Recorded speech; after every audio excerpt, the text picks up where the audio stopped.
Rafale को निशाना बनाया, भारत का गुरूर खाक में मिलाया, एक बार फिर कौम का मान बढ़ाया। फजाई हुदूद के निगहबानों और मुल्क की सलामती के पासबानों के चर्चे। Royal international air turtle show में पाकिस्तानी तैयारों की धाक, 2 एजाज ले उड़े। C-130 की पहली पोजीशन। GF-17 ब्लॉक 3 तैयारे को spirit of the meet trophy से नवाजा गया। पाकिस्तानी शाहीनों की महारत और मस्तदी का दुनिया में एतराफ। JF थंडर ने एयर टू एयर रिफ्यूलिंग के जरिए सफर किया। Air chief marshal Zaheer Ahmed Babar Sidhu की PAF टीम को शानदार कामयाबी पर मुबारकबाद। कहा, कौमी परचम बुलंद रखना हमेशा से पाक फजाइये की पहचान रही। आला एजाजात हमारी पेशा वराना सलाहियत का एतराफ है।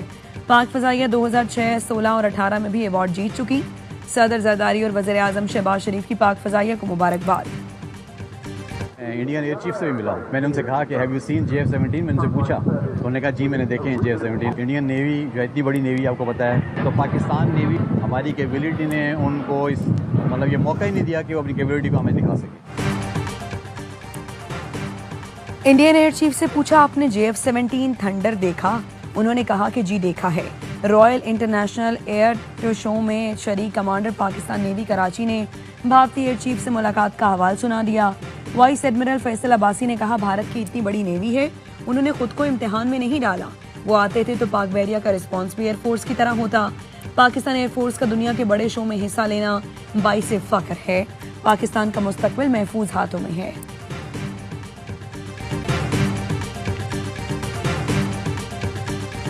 Pakistan, that was going, in fact, planes were being shot out of there. 4 or 5, but I think 5 jets were shot down. India and Pakistan were going at it, and they were back and forth, and it was getting bigger and bigger. Pakistan ने भारत के 5 तैयारे गिराए। अमेरिकी सदर Donald Trump ने भी कह दिया। रिपब्लिकन अरकान पार्लियामेंट के साथ मुलाकात में गुफ्तगू करते हुए डोनाल्ड ट्रंप ने कहा, सूरत हाल इंतहाई खराब थी। पाकिस्तान और भारत में एटमी जंग हो सकती थी। मैंने पाकिस्तान और भारत के दरमियान जंग रुकवाई। दोनों को अमेरिका से ट्रेड डील की ऑफर की। अमेरिकी सदर के मुंह से पाकिस्तान की फतह का ऐलान। मोदी सरकार के सीने पर सांप लौट गए। शिकस्त के जख्म ताज़ा हो गए। भारतीय ऑपोजिशन पार्टी कांग्रेस की भी मोदी पर तनकीद। राहुल गांधी ने ट्रंप की वीडियो शेयर करते हुए लिखा, मोदी दी 5 तैयारों के बारे में सच क्या है, मुल्क को ये जानने का हक है। रिटायरमेंट के बाद भी बूम बूम भारतीयों के असाब पर सवार। साबिक भारतीय क्रिकेटर्स की पाकिस्तान और पाकिस्तानी लेजेंड्स से नफरत खुलकर सामने आ गई। वर्ल्ड चैंपियनशिप ऑफ लेजेंड्स में 5 भारतीय खिलाड़ी पाकिस्तान के खिलाफ मैच खेलने से इनकारी। कहा, शाहिद आफरीदी होंगे तो हम पाकिस्तान से नहीं खेलेंगे। हरभजन सिंह, युवराज सिंह, इरफान पठान, यूसुफ पठान और सुरेश रैना ने अफरीदी के खिलाफ खेलने की सूरत में मैच के बाइकआउट का कह दिया।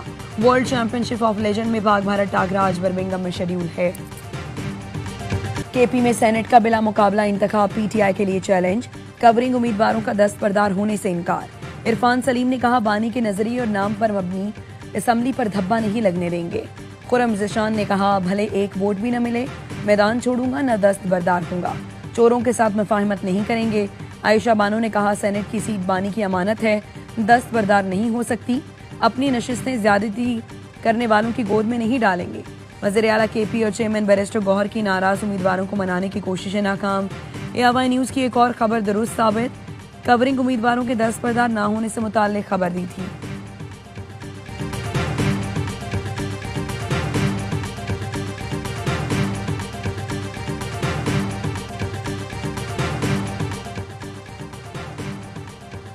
PTI का KP में बानी के नामजद सेनेट उम्मीदवारों को हर सूरत मुंतखब कराने का फैसला।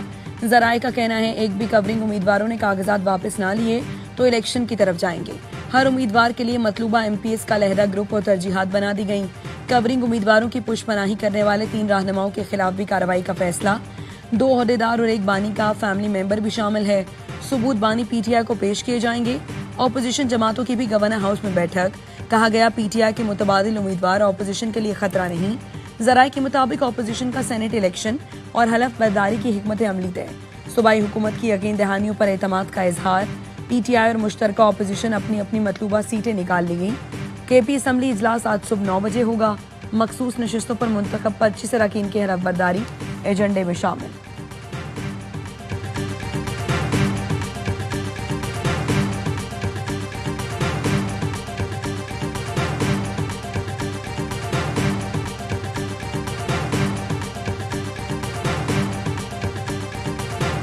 कि इलेक्शन आई, कंपोजिशन सामने आई, जॉइंट अपोजिशन एक पार्टी बन गई।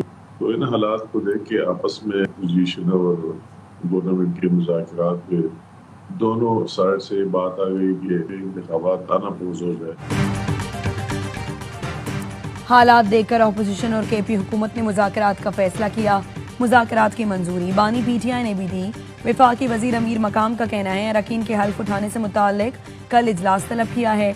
हल्फ हो जाए तो बहुत अच्छी बात है, अगर ना हुआ तो दूसरा लाहे अमल अपनाएंगे।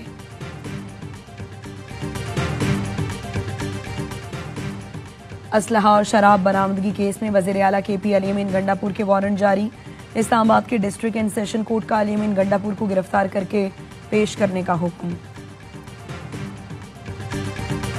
पंजाब असम्बली में हुकूमत और अपोजिशन के मुज़ाकरात कामयाब। अपोजिशन के 26 मुअत्तल अरकान की जल्द बहाली मुमकिन। स्पीकर ने मुअत्तल अरकान की नाअहली के लिए हुकूमती अरकान की दरखास्त मुस्तरद कर दी। बजट इजलास में हंगामे पर 4 अलग अलग दरखास्तें मौसूल हुई। दरखास्त गुजार अदालत से फैसला हासिल करके दोबारा स्पीकर से रुजू कर सकते हैं। मुसव्वदे में कहा गया स्पीकर डाकिया नहीं कि अरकान की नाअहली की दरखास्त आए और वो उसे इलेक्शन कमीशन भेज दे। दरखास्तों को इलेक्शन कमीशन भेजना आईनी ढांचे को कमजोर कर सकता है। वज़ीर आला पंजाब मरीम नवाज का चकपाल के सैलाबज़दा इलाकों का फजाई जायजा। बारिश से जाँ बहक अफराद के लवाहिकीन के लिए फीकस 10 लाख रुपए देने का ऐलान किया। मरीम नवाज ने कहा अल्लाह का शुक्र है पंजाब में इंतजामी गफलत से कोई मौत नहीं हुई। कुदरती आफात पर किसी का कंट्रोल नहीं, जिंदगी और मौत अल्लाह के हाथ में है। बारिश के दौरान हलाकतें हुई, हुकूमती इदारों का रिस्पॉन्स काबिल तहसीन है। सैलाब की मौजूदा सूरत हाल मद्देनजर रखकर अगले साल के लिए भरपूर तैयारी की जाए। सूबे में सिविल डिफेंस फोर्स दोबारा फाल करने की हिदायत की। बारिशों के अगले स्पेल से कबल कच्चे मकानात खाली कराने का हुक्म दिया।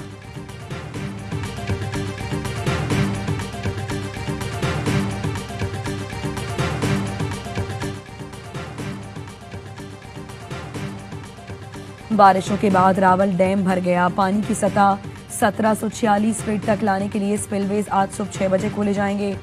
रावल डैम के करीब रिहायशियों को एहतियाती तदाबीर इख्तियार करने की हिदायत। गजा पर इसराइल के वहशियाना हमले जारी, मजीद 116 फलस्तीनी शहीद। रफाह में इमदाद के मुंतजिर 37 फलस्तीनी जान से गए।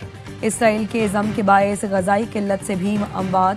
अशफा अस्पताल के डायरेक्टर ने बताया एक हफ्ते के शीरखार समेत 2 अफराद शदीद भूख के बायस जान की बाजी हार गए। अक़वाम मुत्तहिदा के मुताबिक हजारों फलस्तीनी शहरी तबाहकुन कहत के दहाने पर हैं। सऊदी अरब के स्लीपिंग प्रिंस इंतकाल कर गए। 20 साल से कोमा में रहने वाले अल वलीद बिन खालिद 38 साल की उम्र में चल बसे। ट्रैफिक हादसे में जख्मी सऊदी शहजादे 2005 से कोमा में थे। सऊदी शाही खानदान का इजहार गम। नमाज जनाजा आज नमाज मगरिब के बाद अदा की जाएगी। हंगू के इलाके जरगरी और शनावड़ी में पुलिस और कानून नाफिज करने वाले इदारों का ऑपरेशन। 9 दहशतगर्द मारे गए। डीपीओ खालिद खान और एसएचओ नबी खान जख्मी। आईजी केपी का कहना है डीपीओ हंगू को 3 गोलियां लगी, उनकी हालत खतरे से बाहर है। वजीर दाखिला मोहसिन नकवी का डीपीओ हंगू से राब्ता, खैरियत दरियाफ्त की और उनके हौसले को सराहा। वजीर दाखिला ने डीपीओ की टीम को खिराज तहसीन पेश करते हुए कहा डीपीओ कौम के सर का ताज हैं। सोशल मीडिया पर मर्द और खातून के इज्तमाई कत्ल की वीडियो वायरल होने पर बलूचिस्तान हुकूमत हरकत में आ गई। वाकया कहां और कब पेश आया, कातिल और मकतूलीन कौन, तहकीकात जारी। वज़ीर आला सरफराज बुगटी ने वीडियो का नोटिस ले लिया। तर्जुमान बलूचिस्तान हुकूमत शाहिद रिंद कहते हैं वज़ीर आला ने तहकीकात और मुलव्विस मुल्ज़िमान की फौरी गिरफ्तारी का हुक्म दिया है। खुजदार में जबरी मुशक्कत पर मजबूर 9 अफराद को बाजियाब करा लिया गया। कार्रवाई सेनेटर पोंजो भेल और सेनेटर धनेश कुमार की वज़ीर आला को दरखास्त पर की गई। बाजियाब अफराद का ताल्लुक सिंध से है। जबरदस्ती खेतों में मुशक्कत ली जाती थी। जबरी मुशक्कत लेने वाला बासर जमींदार बाबू और दाद मोहम्मद बलोच गिरफ्तार। जनूबी वजीरिस्तान के थाना लधा और सरकोई के 7 पुलिस एहलकार लापता। डीपीओ अरशद खान ने वाक़े की तस्दीक कर दी। 3 एहलकार इंसाफ, आबिद और इस्माइल थाना लधा की हुदूद में पेट्रोलिंग के दौरान लापता हुए। थाना सरकोई की हुदूद तांगा चगमगाली के 4 एहलकार एसआई अब्दुल खालिक, सिपाही इरफानुल्लाह, हबीबुल्लाह और इमरान लापता हुए। कराची में लियाकताबाद डाक खाने के करीब फायरिंग से 2 लड़के जख्मी। 16 साला अनस और 14 साला अब्दुल वासे अब्बासी शहीद अस्पताल मुंतकिल। पुलिस के मुताबिक जख्मी लड़के दोस्तों के हमरा मोटरसाइकिलों पर गलियों में घूम रहे थे। नामालूम शख्स ने लड़कों को डराने के गर्ज से जमीन पर फायर किए। कराची में मजीद 63 इमारतों को नाकाबिले रिहाइश करार दे दिया गया। गुलिस्तान जौहर की 44 इमारतों को खस्ता हाल करार दिया गया। मुख्तलिफ ब्लॉक्स के कई रिहायशी प्रोजेक्ट फहरिस्त में शामिल। रिग रोड कॉलोनी की 19 रिहायशी इमारतों को खतरनाक करार दिया गया। कंटोनमेंट बोर्ड ने तमाम बिल्डिंग्स को फौरी खाली करने का हुक्म दे दिया। सीनियर सूबाई वजीर शर्जील मेमन कहते हैं शहरी खतरनाक इमारतें फौरी खाली करें, हुकाम के साथ ताउन करें। कराची के ओल्ड सिटी एरिया में 59 खतरनाक इमारतों की निशानदही कर ली। 10 इमारतें कौमी विरसा करार दी गई हैं।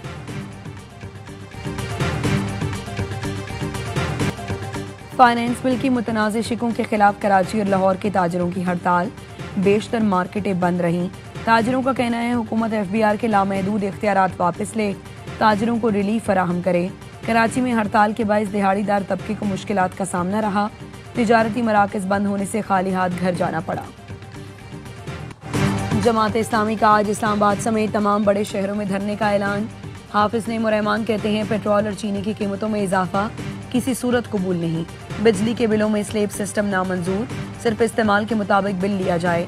बिलों में तमाम टैक्स खत्म किए जाएं। कोहिस्तान करप्शन स्कैंडल में गिरफ्तार 4 मुल्जिमान का 5 रोजा जिस्मानी रिमांड मंजूर। पेशावर के एहतसाब अदालत ने मुल्जिमान को नैब के हवाले कर दिया। मुल्जिमान ने मिली भगत करके सरकारी अकाउंट से 36 अरब रुपए से ज्यादा रकम निकलवाई। हैदराबाद में रहने वाले और हैदराबाद में कारोबार करने वाले हैं, उन्हें इंशाअल्लाह ताला हम तन्हा नहीं छोड़ेंगे। जो भी मसाइल और नुकसान का तखमीना लगाकर आप हमारे जो MNAs हैं, MPAs हैं, उनको दें। गवर्नर सिंध कामरान टिसोरी का हैदराबाद का दौरा। कहा बारिश की वजह से रिहायशों को मुश्किल दिन देखना पड़ा, उन्हें तन्हा नहीं छोड़ेंगे, ताजरों को दोबारा उनके पांव पर खड़ा करेंगे। गवर्नर सिंध के एजाज में हैदराबाद चैम्बर ऑफ कॉमर्स का दोहराना। ताजरों ने गवर्नर को कारोबारी मसाइल से आगाह किया। कामरान टिसोरी के मसाइल हल करने की यकीन दहानी।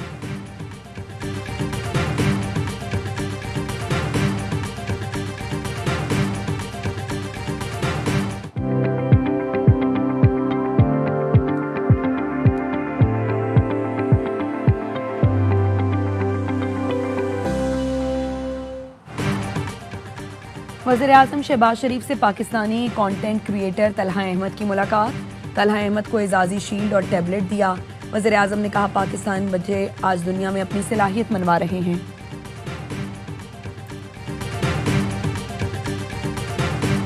पाकिस्तान ने एशियन अंडर 16 वॉलीबॉल चैंपियनशिप जीत ली। पाकिस्तान ने फाइनल में दिफाई चैंपियन ईरान को 3-2 से हराया। ईरान ने पहले 2 सेट जीते। पाकिस्तान ने शानदार कमबैक करके लगातार 3 सेट जीतकर सोने का तमगा अपने नाम किया। पाकिस्तान पूरे टूर्नामेंट में नाकाबिले शिकस्त रहा। पाकिस्तान ने अंडर 17 वर्ल्ड कप के लिए भी क्वालिफाई कर लिया। सदर आसिफ जरदारी, वज़ीर आज़म शहबाज शरीफ और चेयरमैन PCB की शानदार कामयाबी पर टीम को मुबारकबाद। बाबर और रिजवान वर्ल्ड क्लास क्रिकेटर हैं। दोनों ने पाकिस्तान के लिए बहुत अच्छा खेला। T20 हर साल मुख्तलिफ होती जा रही है। हम जारहाना क्रिकेट खेलना चाहते हैं। हम जैसे क्रिकेट खेलना चाहते हैं वैसे खिलाड़ी टीम में मौजूद हैं। कौमी टीम के कप्तान सलमान अली आगा की ढाका में प्रेस कॉन्फ्रेंस। कहा बांग्लादेश अपनी होम कंडीशंस में बहुत ही अच्छी टीम है। फोकस है सीरीज में अच्छी क्रिकेट खेलें। पाक बांग्लादेश T20 सीरीज की ट्रॉफी की रूनमाई कर दी गई। दोनों कप्तानों का फोटोशूट भी हुआ। सीरीज का पहला मैच आज ढाका में खेला जाएगा। क्रिकेट की तारीख में दूसरा ball out. World championship of legends में वेस्टइंडीज और जनूबी अफ्रीकी टीम चैंपियंस का मैच बराबर हुआ। फातेह का फैसला विकेटों पर गेंद मारने के मुकाबले से हुआ। जनूबी अफ्रीका ने 5 में से 2 बार स्टैम्प्स उड़ाकर कामयाबी हासिल की। वेस्टइंडीज के खिलाड़ी एक बार फिर टारगेट को हिट नहीं कर सके। तारीख का पहला बॉल आउट पाकिस्तान और भारत के दरमियान 2007 के वर्ल्ड T20 में हुआ था। लॉस एंजलिस ओलंपिक्स में कौन सी क्रिकेट टीमें होंगी? ICC इजलास में प्लान बना लिया गया।